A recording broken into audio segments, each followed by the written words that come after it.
जय हिंद प्यारे दोस्तों, एक बार फिर से स्वागत है आपके अपने YouTube channel GS hub by DS sir में। तो कैसे हो आप लोग? उम्मीद करता हूं आप सब अच्छे होंगे।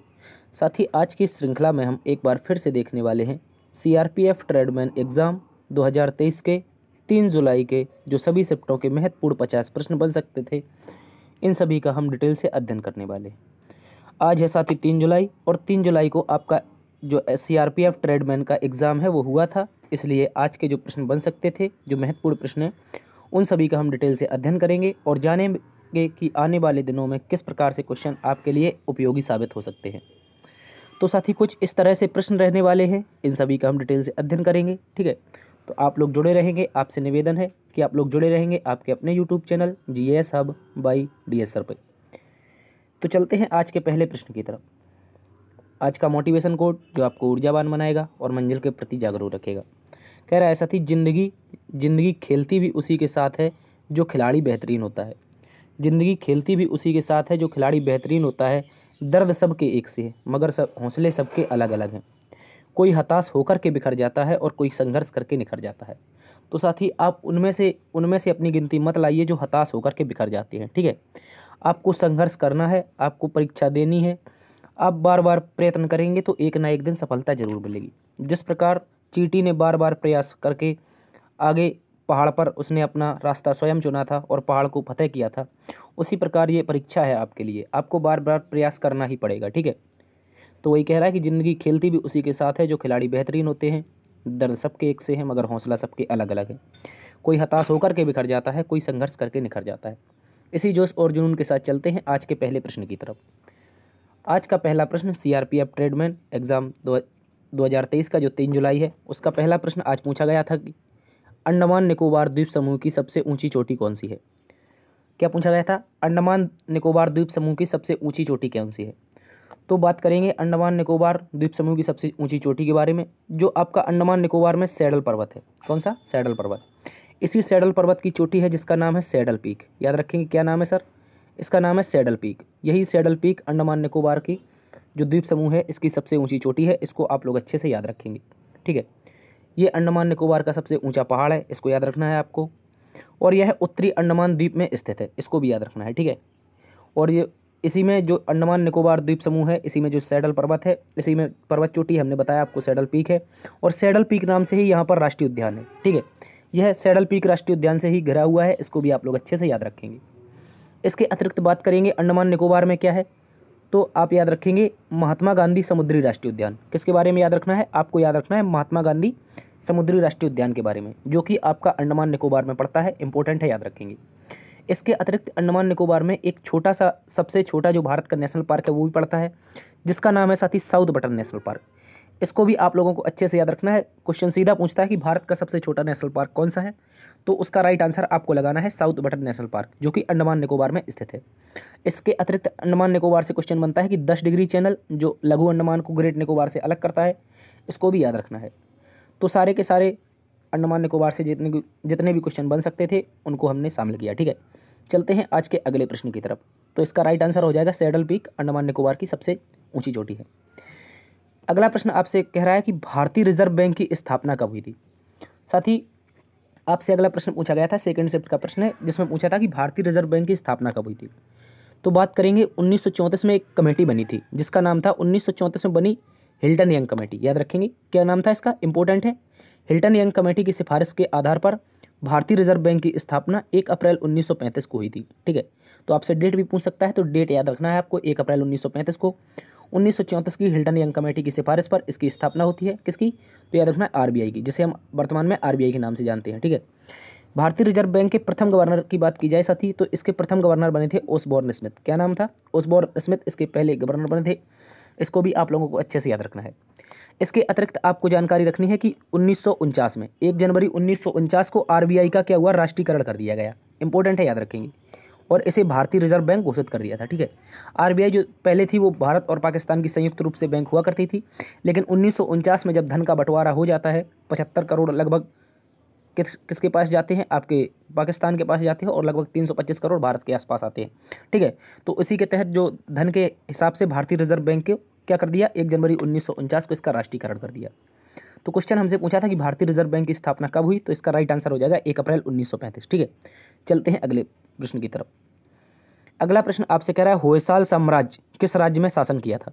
जो होयसाल साम्राज्य था इसने किस राज्य में शासन किया था। तो बात करेंगे होयसाल साम्राज्य के बारे में, इसकी स्थापना किसने की, कब स्थापना हुई, संस्थापक तथा किस राज्य से संबंधित था। तो आपको याद रखना है नृपकाम द्वितीय एक राजा है, नृपकाम द्वितीय, जिन्होंने 1026 से लेकर के 1047 तक इन्होंने शासन किया था और होयसाल वंश की नींव रखी थी। यानी कि होयसाल वंश की स्थापना का श्रेय कैसे जाता है, इनका नाम है नृपकाम द्वितीय। ठीक है, ये राजा थे, प्रथम राजा थे होयसाल वंश के। ठीक है, इसके अतिरिक्त आपको याद रखना है इसने कर्नाटक के जो मलनाड नामक क्षेत्र है, कर्नाटक राज्य का जो मलनाड नामक क्षेत्र है, यहीं पर इन्होंने क्या किया था, शासन किया था।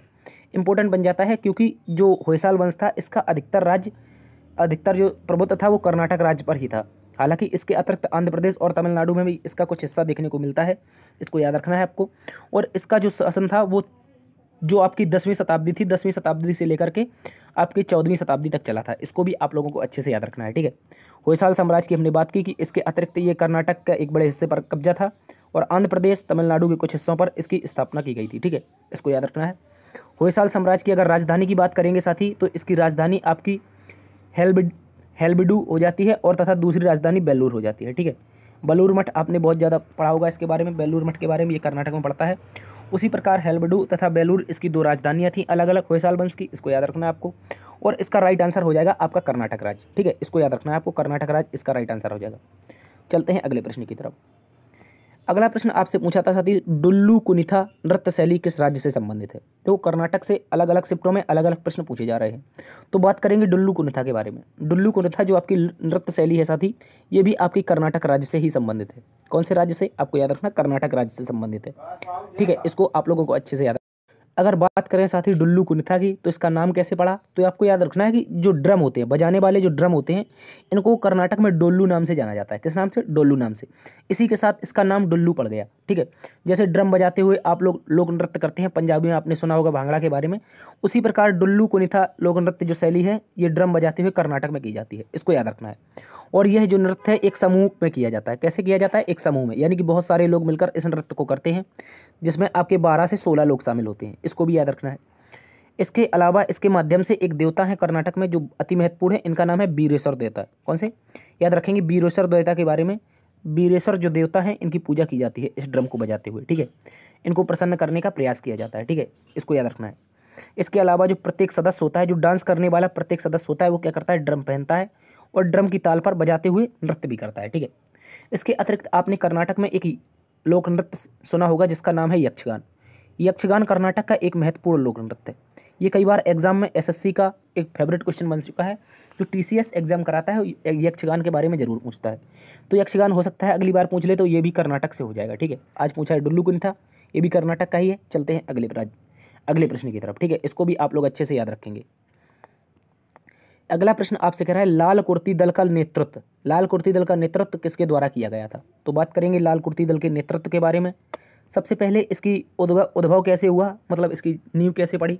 तो 1929 में, याद रखेंगे 1929 में कांग्रेस का लाहौर में अधिवेशन चल रहा था। इसी अधिवेशन में भारतीय राष्ट्रीय कांग्रेस की एक सभा हुई और इसमें खान अब्दुल गफ्फार खां, जिन्हें हम सीमांत गांधी के नाम से जानते हैं, याद रखेंगे खान अब्दुल गफ्फार खां इसमें शामिल हुए थे।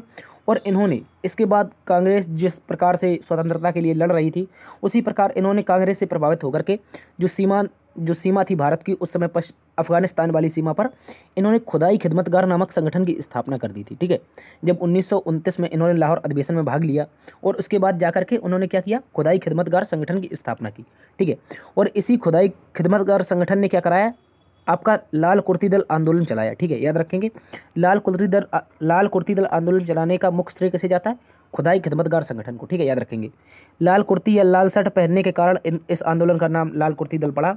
और ये चला कब था, ठीक है, देखो यहाँ पर ये नींव पड़ने वाली बात थी। 1929 में क्या हुआ था साथ ही इसकी नींव पड़ी थी। ठीक है, लेकिन ये चला कब था, तो 1930 से 1931 में। खुदाई खिदमतगार संगठन की बात की जाए, आंदोलन की बात की जाए, तो ये लाल शर्ट आंदोलन आपका 1930-31 में चला था। ठीक है, इसका नेतृत्व किसने किया था, खान अब्दुल गफ्फार खान ने किया था। इसके अलावा खुदाई खिदमतगार के बारे में बात करें तो ये एक फारसी शब्द है। कैसा है, याद रखेंगे, पारसी नहीं बल्कि फारसी शब्द है। ठीक है। ये एक फारसी शब्द है और इसका हिंदी में अर्थ होता है भगवान का सेवक, ठीक है।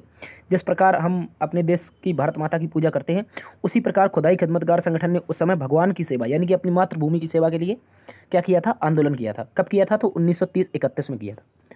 चलते हैं अगले प्रश्न की तरफ, इंपॉर्टेंट है, याद रखेंगे। अगला प्रश्न कह रहा है किस नेशनल हाईवे को NHAI national authority of India के रिकॉर्ड 105 घंटे में बनकर तैयार कर दिया था। कह रहा है साथी ऐसा कौन सा नेशनल हाईवे है जिसे national highway authority of India यानी कि भारतीय राष्ट्रीय राजमार्ग प्राधिकरण इसके द्वारा बनाकर के रिकॉर्ड 105 घंटे में बनाकर के तैयार कर दिया, ठीक है। तो आप लोग याद रखेंगे एक नेशनल हाईवे है जिसका नाम है NH53। याद रखेंगे कौन सा है, NH53। NH53 नेशनल हाईवे का एक रोड है जिसका नाम है बिटुमिनस लेन। क्या नाम है, बिटुमिनस लेन। और ये बिटुमिनस जो लेन है ये 75 किलोमीटर की है। कितनी, याद रखेंगे 75 किलोमीटर की हो जाती है आपकी बिटुमिनस लेन, ठीक है। इंपॉर्टेंट है, याद रखेंगे। तो ये जो बिटुमिनस लेन है इसके तहत क्या हुआ था साथी, इसको मात्र हाईवे के लगभग आपके 705 कर्मचारी, कितने, 705 कर्मचारियों ने मात्र चौथे दिन में ही यानी कि 105 घंटे 33 मिनट में बनाकर के 75 किलोमीटर की दूरी तैयार कर दी थी, ठीक है। और इसे Guinness book of world record में शामिल भी किया गया है, ठीक है। इसको याद रखेंगे, जो ये 75 किलोमीटर का रिकॉर्ड हाईवे बना है मात्र 4 दिन में, तो इसको Guinness book of world record में शामिल किया गया है। इस तरह से क्वेश्चन पूछा गया था। सर ये है कहाँ से कहाँ तक, तो याद रखेंगे महाराष्ट्र में। महाराष्ट्र में 2 जिले हैं, जिन एक जिला है अमरावती। देखो आपने आंध्र प्रदेश में भी अमरावती सुना होगा, लेकिन महाराष्ट्र में भी अमरावती है, ठीक है। तो अमरावती और अकोला जिले महाराष्ट्र के 2 जिले हैं जिनमें अमरावती और अकोला जिले के मध्य इस राष्ट्रीय राजमार्ग की स्थापना की गई है, ठीक है। NH53 का ही हिस्सा है। इसका नाम क्या रखा गया है, तो बिटुमिनस लेन इसका नाम रखा गया है, ठीक है। चलते हैं अगले प्रश्न की तरफ। अगला प्रश्न आपसे कह रहा है अकाली दल आंदोलन किससे संबंधित था, ठीक है। ये विभिन्न आपके शिफ्टों के विभिन्न प्रश्न याद रखेंगे, ठीक है।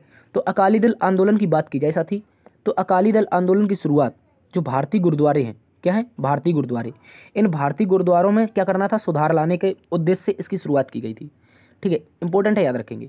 अकाली दल आंदोलन की शुरुआत भारतीय गुरुद्वारा के जो सुधार थे, इनमें इनकी जीर्णोद्धार कराना, इनकी जो मरम्मत का कार्य था, इनमें जो विभिन्न क्रियाएं चलती हैं, इनको सुधार लाने के लिए अकाली दल आंदोलन चलाया गया था, ठीक है।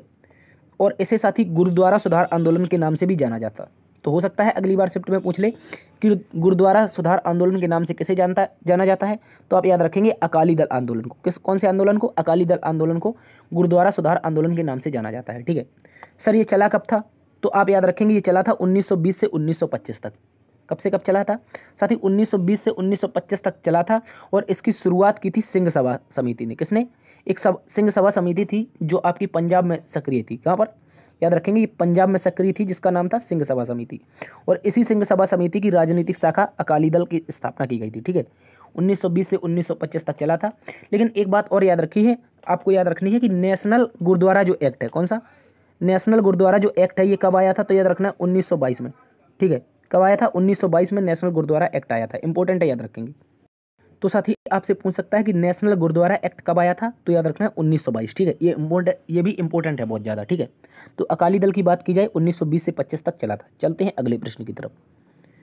अगला प्रश्न आपसे कह रहा है किस वर्ष में ताजमहल को यूनेस्को की विश्व धरोहर स्थल के रूप में नामित किया गया था। क्वेश्चन आया कि किस वर्ष ताजमहल जो है इसको यूनेस्को की विश्व धरोहर में शामिल किया गया। तो बात करेंगे 1983 की। ये घटना है साल 1983 की, जब भारत में पहली बार, याद रखेंगे भारत में पहली बार 3 स्थल शामिल किए गए थे। इन्हीं 3 स्थलों में एक था ताजमहल, ठीक है। 3 स्थलों में शामिल था ताजमहल, जिसे यूनेस्को की विश्व धरोहर में शामिल किया गया था। कौन कौन से 3 स्थल थे, तो एक अजंता की गुफाएं थी, दूसरी एलोरा की गुफाएं थी, और तीसरा आपका ताजमहल था, जो 1983 में यूनेस्को के द्वारा विश्व धरोहर सूची में शामिल किया गया था, ठीक है। याद रखेंगे। इसके अतिरिक्त बात करेंगे यूनेस्को विश्व धरोहर सूची की। इसमें भारत के कुल 40 स्थल शामिल हैं। कितने, याद रखना है आपको, भारत के कुल 40 स्थल इसमें शामिल हैं। अच्छे से आपको याद रखना है, ठीक है। यूनेस्को विश्व धरोहर की बात की जाए तो भारत के कुल 40 स्थल शामिल हैं, जिनमें से आपका नवीनतम जो 40वां है उसका नाम है धौलावीरा। क्या नाम है, जो 40वां नवीनतम विश्व धरोहर स्थल है इसका नाम धौलावीरा है, जो आपके हड़प्पा सभ्यता का एक स्थल है। इसको भी याद रखेंगे, ठीक है।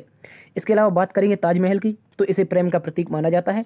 और जो मुगल बादशाह था शाहजहां, क्या नाम था, इसको याद रखेंगे, शाहजहां के द्वारा इसको बनवाया गया था। किसके द्वारा, शाहजहां के द्वारा अपनी पत्नी मुमताज़ बेगम के याद में इसको बनवाया गया था, जो कि ताजमहल आगरा में स्थित है। इंपॉर्टेंट है, याद रखेंगे। 1983 में इसे यूनेस्को विश्व धरोहर सूची में शामिल किया गया।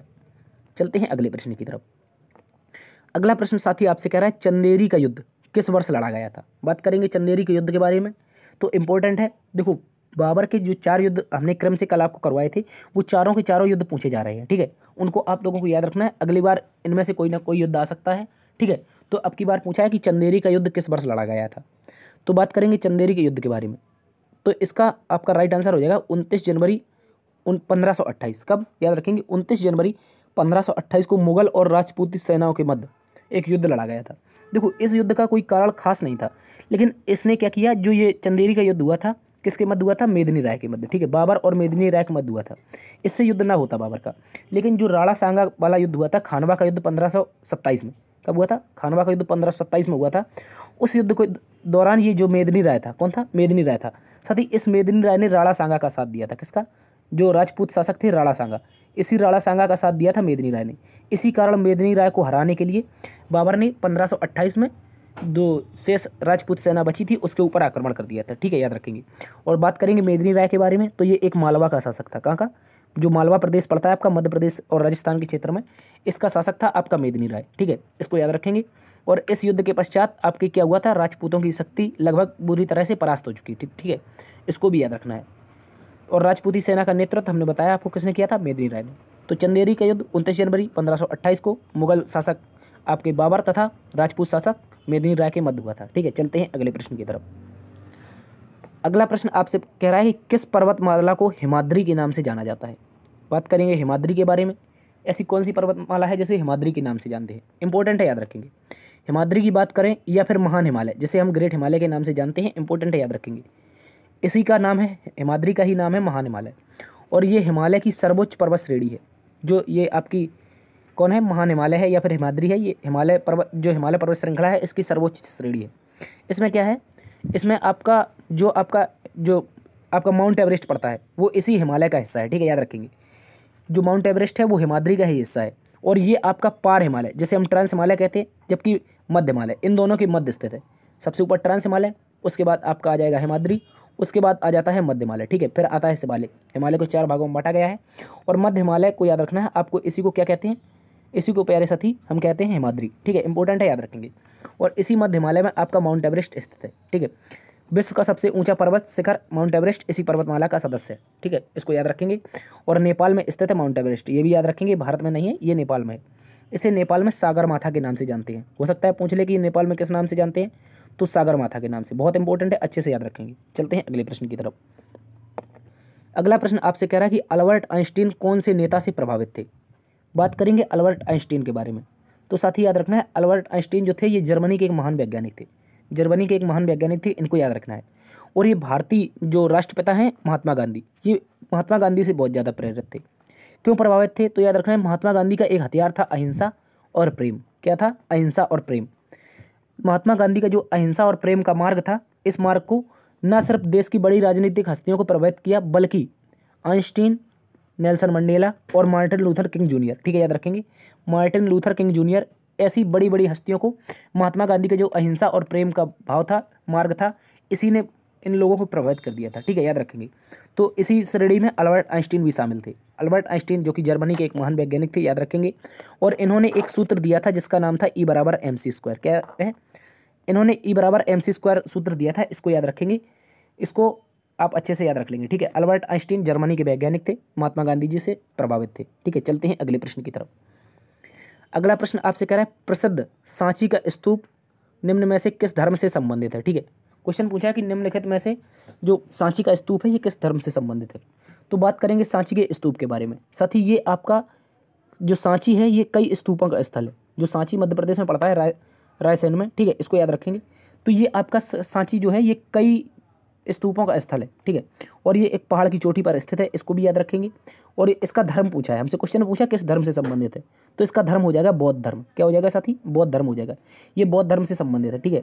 ये भगवान बुद्ध से संबंधित नहीं है, याद रखेंगे। भगवान बुद्ध के जीवन से कोई संबंधित नहीं इसका लेन देन, क्योंकि इसका निर्माण बाद में हुआ है। इसका निर्माण किसने करवाया है सांची के स्तूपों का? तो याद रखेंगे अशोक ने करवाया था, ठीक है। अशोक ने सांची का पहला स्तूप बनवाया था। और यहाँ पर बहुत सारे स्तूप हैं, इनको भी याद रखेंगे, ठीक है। तो इनमें से सीधे भगवान बुद्ध से संबंधित नहीं है, बल्कि बौद्ध धर्म से संबंधित है, ठीक है। भगवान बुद्ध यहाँ पर कभी नहीं आए थे, लेकिन बौद्ध धर्म से संबंधित है, क्योंकि इसको किसने बनवाया था? अशोक ने यहाँ पर पहला स्तूप बनवाया था। और यहाँ कई स्तंभ भी बनवाए थे, इसको भी याद रखेंगे, ठीक है। और ये मध्य प्रदेश के रायसेन जिले में स्थित है। इसकी चर्चा हम अभी कर चुके हैं, ठीक है। सांची का स्तूप विश्व विरासत स्थल में भी शामिल है, इसको याद रखेंगे। चलते हैं अगले प्रश्न की तरफ। अगला प्रश्न कह रहा है गुलाम वंश का संस्थापक कौन था। बात करेंगे गुलाम वंश के संस्थापक के बारे में। तो साथी 1206 में, याद रखेंगे 1206 में जब मोहम्मद गौरी की मृत्यु हो जाती है तो इसके पश्चात कुतुबुद्दीन ऐबक, कौन, कुतुबुद्दीन ऐबक दिल्ली के सिंहासन पर बैठता है, ठीक है। कब बैठता है, 1206 में जब मोहम्मद गौरी मर जाता है तो इस दौरान आपका दिल्ली के सिंहासन पर बैठता है कौन, कुतुबुद्दीन ऐबक, याद रखेंगे, इंपॉर्टेंट है। इसी के साथ याद रखना है आपको, भारत में पहली बार गुलाम वंश की स्थापना होती है। जब कुतुबुद्दीन ऐबक बैठ जाता है गद्दी पर तो ये गुलाम वंश की स्थापना करता है, क्योंकि कुतुबुद्दीन जो ऐबक था वो जो आपका महमूद गौरी था या मोहम्मद गौरी था, इसी का गुलाम था, ठीक है, याद रखेंगे। और गुलाम वंश को हम एक और नाम से जानते हैं जिसका नाम है मामलुक वंश, ठीक है। आप याद रखेंगे किस नाम से जानते हैं, मामलुक वंश नाम से, इंपॉर्टेंट है, अच्छे से याद रखेंगे। मामलुक वंश के नाम से जानते हैं किसको, गुलाम वंश को, ठीक है। और 1210 में याद रखेंगे जो मोहम्मद गौरी था इसकी भी मृत्यु हो जाती है। कब होती है, तो 1210 में लाहौर के मैदान में चौगान खेल रहा था। क्या खेल रहा था, चौगान, जिसे हम पोलो के नाम से जानते हैं। जो आप पोलो के नाम से गेम जानते हैं, इसमें घोड़े पर बैठकर व्यक्ति गेंद को, जो लकड़ी की छड़ी होती है उसके सहायता से खेलता है, ठीक है। तो इसी चौगान को खेलते समय जो आपका कुतुबुद्दीन ऐबक था, ये घोड़े से गिरकर क्या हो जाता है, इसकी मृत्यु हो जाती है, इसको याद रखेंगे। परंतु आपको याद रखना, गुलाम वंश का अगर क्वेश्चन पूछे वास्तविक संस्थापक कौन था तो याद रखेंगे इल्तुतमिश था। कौन था, इल्तुतमिश। गुलाम वंश के अगर वास्तविक संस्थापक की बात की जाए तो इल्तुतमिश था, जबकि गुलाम वंश का संस्थापक कौन था, तो कुतुबुद्दीन ऐबक था, ठीक है। इसको अच्छे से याद रखेंगे। चलते हैं अगले प्रश्न की तरफ। अगला प्रश्न कह रहा है 2021 का विश्व खाद्य पुरस्कार से किसे सम्मानित किया गया है। इंपॉर्टेंट क्वेश्चन है, अच्छे से याद रखेंगे। तो 2021 का विश्व खाद्य पुरस्कार की बात की जाए तो भारतीय मूल की एक वैज्ञानिक है, क्या नाम है इनका, डॉक्टर शकुंतला हरक सिंह। क्या नाम है, डॉक्टर शकुंतला हरक सिंह इनका नाम है। ये 2021 में विश्व खाद्य पुरस्कार से सम्मानित की जा चुकी हैं, ठीक है। और ये भारतीय मूल की एक पोषण विशेषज्ञ और अमेरिकी नागरिक हैं, ठीक है, इंपॉर्टेंट है, याद रखेंगे। इसके अतिरिक्त देखो अभी 2021 का पूछा, हो सकता है अगली बार कब का पूछ ले, 2022 का, तो आपको 2022 का भी याद रखना है। 2022 का नासा की जलवायु अनुसंधान वैज्ञानिक सिंथिया रोसेनजबिक, ठीक है, याद रखेंगे, डॉक्टर सिंथिया रोसेनजबिक, इनके बारे में याद रखेंगे, डॉक्टर सिंथिया के बारे में, ठीक है। डॉक्टर सिंथिया रोसेनजबिक को विश्व खाद्य पुरस्कार 2022 से सम्मानित किया गया है, ये भी अच्छे से याद रखेंगे। देखो आज आपसे 2021 पूछा है, हो सकता है कल आपका एग्जाम हो तो आपसे पूछ ले 2022 का, तो 2022 का जानना भी इंपॉर्टेंट है। तो सिंथिया के बारे में याद रखना है। डॉक्टर सिंथिया रोसेनजबिक को क्या मिला है, 2022 का विश्व खाद्य पुरस्कार मिला है, ठीक है। इस पुरस्कार की शुरुआत की बात करेंगे तो 1986 में इसकी शुरुआत होती है। कब होती है, 1986 में इसकी शुरुआत होती है साथी। और प्रथम पुरस्कार किसे मिला था, तो मशहूर वैज्ञानिक थे आपके कृषि वैज्ञानिक जिनका नाम था नॉर्मन बोरलॉग, ठीक है। नॉर्मन बोरलॉग को आपका पहली बार पुरस्कार दिया गया था, विश्व खाद्य पुरस्कार, ठीक है। देता कौन है, WHO, ठीक है, कौन देता है, WFO, वर्ल्ड फूड ऑर्गेनाइजेशन इसको देता है। इसको अच्छे से याद रखेंगे। इसका मुख्यालय आपका हो जाएगा इटली में, रोम में, ठीक है, अच्छे से याद रखेंगे। इसके बाद 1986 में पहली बार पुरस्कार की शुरुआत हुई थी। चलते हैं अगले प्रश्न की तरफ। अगला प्रश्न आपसे कह रहा है कि 2011 की जनगणना के अनुसार किस राज्य की साक्षरता दर सबसे न्यूनतम थी। 2011 की साथी जो जनगणना थी इसके अनुसार किस राज्य की जो साक्षरता दर थी वो सबसे न्यूनतम थी, ठीक है, याद रखेंगे। तो सबसे न्यूनतम साक्षरता दर वाली बात की जाए, यानी कि सबसे कम साक्षरता दर वाला राज्य कौन सा हो जाएगा, आपका बिहार हो जाएगा। क्या हो जाएगा साथी, बिहार हो जाएगा। और बात करेंगे बिहार की साक्षरता के बारे में तो ये 73.7 थी। कितनी थी, 73.7% इसकी कुल साक्षरता थी, ठीक है, याद रखेंगे। जबकि उच्चतम साक्षरता, देखो ये क्वेश्चन आपका 1 शिफ्ट में पूछा गया, ठीक है, और ये क्वेश्चन आपका 2nd शिफ्ट में पूछा गया, ठीक है, इसको याद रखेंगे। 1st शिफ्ट का क्वेश्चन था सबसे कम साक्षरता, जबकि 2nd शिफ्ट का क्वेश्चन था सबसे ज़्यादा साक्षरता वाला राज्य। तो सबसे ज़्यादा साक्षरता वाला राज्य हो जाएगा आपका केरल, ठीक है। और केरल की साक्षरता दर की बात की जाए तो 93.9%, 93.9% लोग यहाँ के क्या थे, शिक्षित थे, ठीक है। और इसके पश्चात की बात की जाए तो मिजोरम राज्य हो जाता है जिसकी साक्षरता आपकी 91.6%, यानी कि 91.6% द्वितीय स्थान पर आता है। कौन आ जाता है, तो आपका मिजोरम आ जाता है, ठीक है, अच्छे से याद रखेंगे।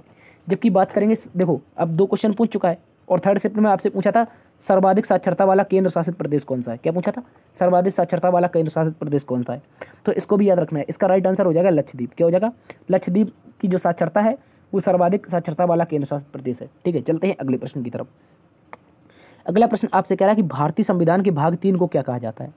जो भारतीय संविधान है साथी इसका भाग 3 है और इस भाग 3 को क्या कहा जाता है, भारतीय संविधान का मैग्ना कार्टा कहा जाता है।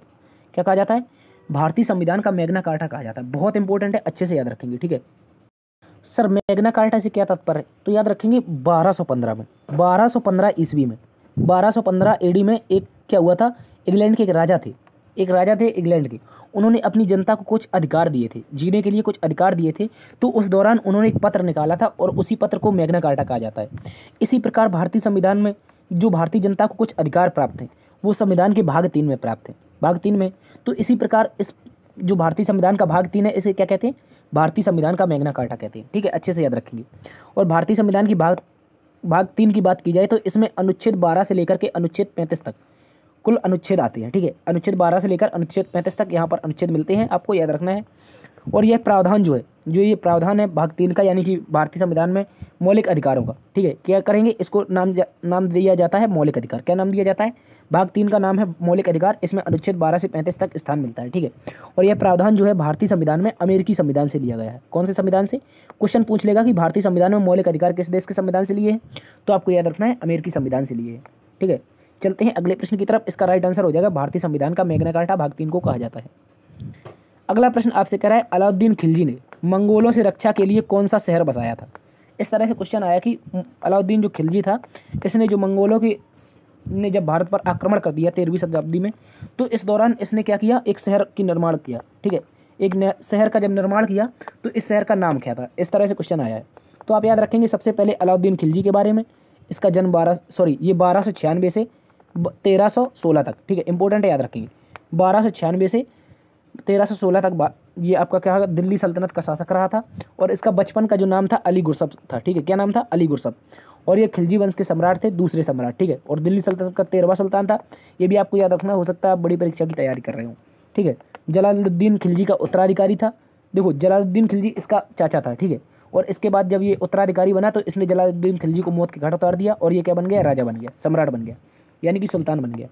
जब मंगोलों ने भारत पर आक्रमण किया तो इस समय इसने सीरी नामक शहर की स्थापना की थी। किस नामक के शहर की, याद रखेंगे, सीरी नामक शहर, या इसी को सीरी के किले के नाम से जाना जाता है। किस नाम से, सीरी नामक शहर को सीरी के किले के नाम से जाना जाता है। ठीक है, याद रखेंगे।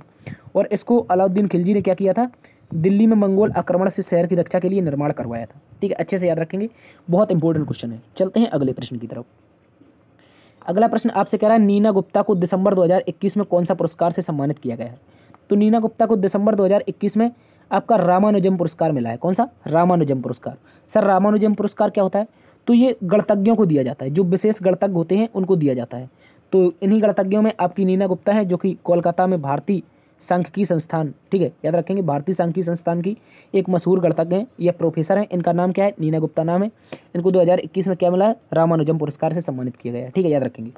और किसके लिए मिला है, तो याद रखेंगे बीजगणित में एक ज्यामिति चैप्टर होता है, ज्यामिति के लिए मिला है। ठीक है, ये कंप्यूटिव बीजगणित के लिए और बीजगणितीय जो ज्यामिति होती है उसके लिए इनको क्या मिला है, ये रामानुजम पुरस्कार से सम्मानित किया गया है। और बात करेंगे रामानुजम पुरस्कार पाने वाली कौन से क्रम की महिला बनी है, तो ये तीसरे क्रम की महिला बनी है। इससे पहले 2 अन्य महिलाओं को रामानुजम पुरस्कार दिया जा चुका है। ठीक है, चलते हैं अगले प्रश्न की तरफ। इंपॉर्टेंट क्वेश्चन है, याद रखेंगे। अगला प्रश्न कह रहा है, बक्सर का युद्ध किस किसके मध्य हुआ था, यानी किन किन के मध्य हुआ था। तो बात करेंगे बक्सर के युद्ध के बारे में। इसके बारे में जानकारी मिलती है कि इसका युद्ध 2 दिनों तक लगभग चला था, 22 अक्टूबर 23 अक्टूबर 1764 को। ठीक है, 22 अक्टूबर 1764 को बक्सर नगर, जो कि वर्तमान में बिहार में पड़ता है, कहाँ पर पड़ता है, बिहार में। इंपॉर्टेंट है, याद रखेंगे। बक्सर शहर है जो बिहार में पड़ता है। यहीं इसी के आसपास ईस्ट इंडिया कंपनी के सेनापति थे हेक्टर मुनरो, जबकि मुगल शासक नवाबों की सेना है, यानी कि 2 नवाब, एक लखनऊ का नवाब शुजाउद्दौला, जबकि दूसरा मीर कासिम, जो कि बंगाल का नवाब हुआ करता था।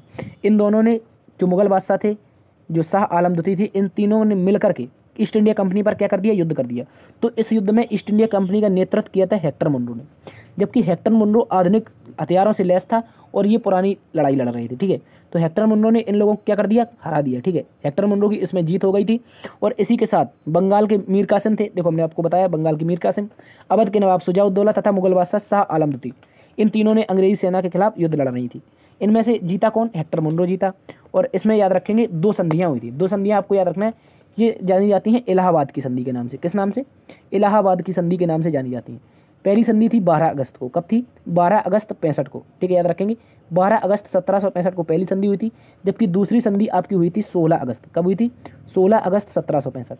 इनमें से क्या हुआ था, इनमें से दोनों में क्या कर दिया, जो बंगाल का नवाब था उसका पद मीर जाफर को दे दिया, जबकि पहली संधि में शुजाउद्दौला को वेतन निश्चित कर दिया, जबकि दूसरी संधि में शाह आलम द्वितीय का वेतन निश्चित कर दिया। ठीक है, याद रखेंगे। तो बात करेंगे बक्सर के युद्ध की, आपको केवल इतना याद रखना है 22 अक्टूबर 1764 को बक्सर नामक स्थान पर हुआ था। इसमें हेक्टर मुनरो जीता था। चलते हैं अगले प्रश्न की तरफ। अगला प्रश्न आपसे कह रहा है पंचायत के संविधान संशोधन के तहत, पंचायत किस संविधान संशोधन के तहत भारतीय संविधान में जुड़ी। ठीक, क्वेश्चन पूछा है कि पंचायत जो है किस संविधान संशोधन के तहत भारतीय संविधान में जोड़ी गई थी। तो आपको याद रखना है भारतीय संविधान में एक संविधान संशोधन अधिनियम आता है 1992 में। इसका नाम था 73वां संविधान संशोधन अधिनियम। 73वें संविधान संशोधन अधिनियम के तहत भारतीय संविधान में पंचायती राज व्यवस्था को बलवंत राय मेहता समिति की सिफारिश पर, याद रखेंगे, बलवंत राय मेहता समिति की सिफारिश पर जोड़ी गई थी। ठीक है, तो आपको याद रखना है पंचायत पूछ लेगा किस समिति की सिफारिश पर जोड़ी, तो बलवंत राय मेहता समिति की सिफारिश पर।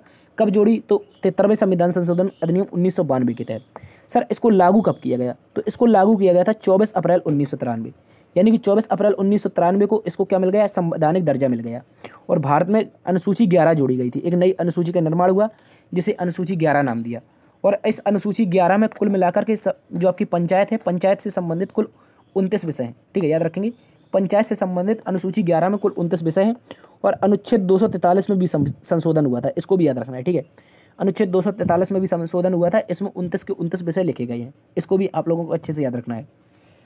तो पंचायत से संबंधित संविधान संशोधन कौन सा हो जाएगा, 73वां संविधान संशोधन। ठीक है, याद रखेंगे। जबकि नगर निगम से क्वेश्चन पूछेगा, नगर पालिका या नगर निगम से संबंधित कौन सा है, नगर निगम से संबंधित यानी कि लोकल अर्बन से संबंधित कौन हो जाएगा, तो याद रखना है इससे संबंधित हो जाएगा 74वां संविधान संशोधन, 74th कॉन्स्टिट्यूशनल अमेंडमेंट। ये भी 1992 में आया था।